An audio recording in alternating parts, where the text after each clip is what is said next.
હું 11 વર્ષથી પણ નાની હતી જ્યારે અમે લોકો વેકેશનમાં મોરબી જતા હતા તો મારા કઝિન માસી બધા ત્યારે ટીનેજ 14, 15, 16 પછી માધુરી નામનું એક મેગેઝિન આવતું તો માધુરીમાં એ વખતે એવું આવતું કે એક્ટ્રેસ જોઈએ છે, હિરોઈન જોઈએ છે.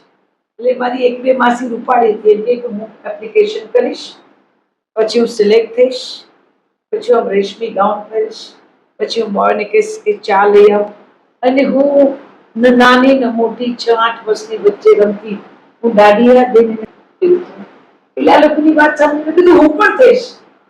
અને એક ઉંમર હોય છે 5 થી 9 વર્ષમાં ત્યારે તમે સૌથી અગલી દેખાવ, ને નાના હો ને મોટા હો.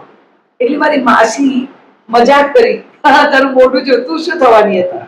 હું બેસી ગઈ કે હા મને કોણ કહેવાતું, પણ મને ખબર નહોતી કે એના બીજ ત્યારે રોપાઈ ગયા હશે.